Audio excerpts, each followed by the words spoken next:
and David Aldridge talk about how he has taken over and really been a respected leader. Very smart in school. In fact, he was even bored in high school and in college, a math whiz.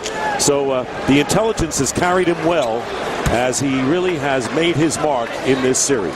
Yeah, early on, Doc said he certainly had a lot of questions when we were talking about how we're going to play this and how we're going to play that and how we're going to do this. He said he is very intelligent. A lot of questions. Shaq with the free throw. And empty seats begin to show up here at the Q. And here is Davis missing from the corner and comes up a bit lame as somebody might have stepped on his foot. And the foul will be against Shaquille O'Neal, his third.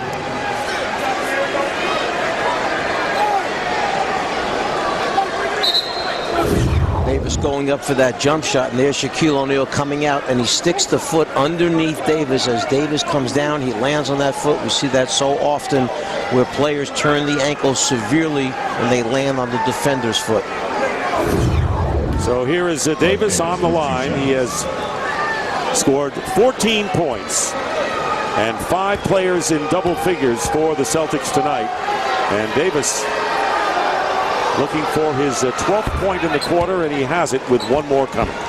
And this is a young man who give a lot of credit to the veteran guys who took this youngster and slowly stayed with him, tried to work him through the tough times that he went through, the difficulties he went through. He made him understand, okay, what role he had to play and how much they needed him and what he could contribute to this team. And he has now as many points in the fourth quarter as the entire Cavalier team has. 66 points from the big three for the Celtics tonight, and Rondo with 7 assists. Perfect scenario for Boston as they look to take the 3-2 lead, and LeBron James missing outside and last touched by the Celtics. Cavaliers will have the ball. LeBron just 3 for 13 shooting, and still 5:20 to go, Czar, but he's never gotten in stride tonight. Yeah, he's not going to sleep all night tonight. He's going to go home and think about this nightmare that he's had of trying to shoot the basketball on just certain nights. It's just not going to go down for him, no matter how hard you try. Good play by Pierce, jarring the ball away from Jamison and lays it in. And now the Celtics leading 100-75, nearly 5 minutes to go. And the Boston Celtics, who withstood an early drive by the Cavaliers, nothing earth-shattering. The Cavs led by 8 in the second quarter.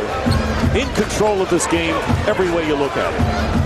Paul Pierce tonight, 20 field goal attempts. He was averaging just 12 attempts after the first 4 games. Shaquille O'Neal on the inside with the finish and get fouled. So Shaq will go to the line, and it seems that the Cavaliers are really doing a lot better, to no one's surprise, when they work the ball inside.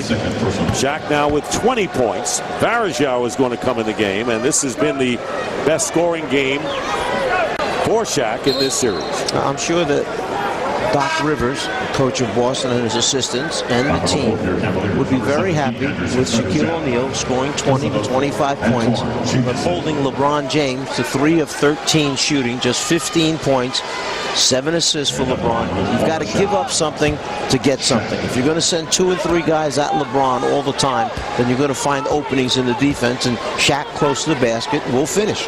Winner of the series will face the Orlando Magic in the Eastern Conference Finals, as Shaq, with the 3-point play, has 21.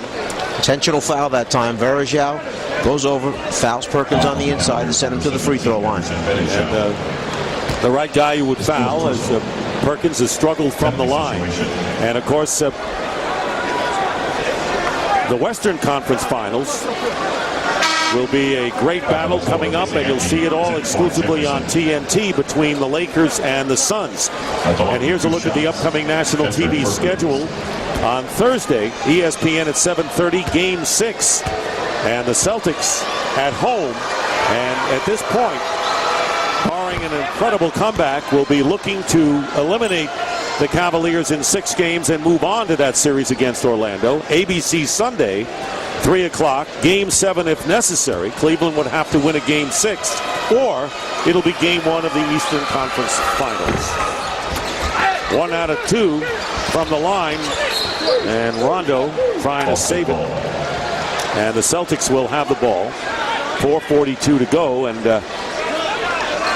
in a little while, Czar, we're going to delve into that Lakers-Suns battle, which should be a great one.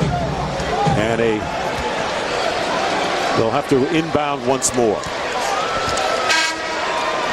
Okay, so the Lakers who took 3 out of 4 from the Suns in the regular season, and these are the numbers. What do you draw from what we've seen so far in the playoffs from both of these teams? Well, obviously a huge size advantage for the Los Angeles Lakers. Pau Gasol, we see another intentional foul by Hickson that time on Perkins. Perkins came into this game shooting just 2 of 5, 40%. And in this game, he's 2 for 4, or rather 3 for 5 from the free throw line. But going back to the Lakers-Suns, huge size advantage. Gasol has played terrific basketball at both ends of the floor. Bynum inside with Gasol, a big front line for them to handle. However, Phoenix, okay, with the speed and quickness and a much improved defensive team for the Suns, have been playing outstanding basketball. Yeah, this has been a different Phoenix team than we've seen, and right now Garnett getting Rondo away from further trouble, and a double technical fouls have been issued as Rajon Rondo and Mo Williams. So that's the second time tonight we've had double technicals, and Doc Rivers saying, look, you're smarter than that. Yeah, I mean, Doc is telling them, look, we're going to hold on to this game tonight and win this game tonight. I'm worried about the next game. We got to have you around for the next game. Don't do anything that doesn't make sense for us.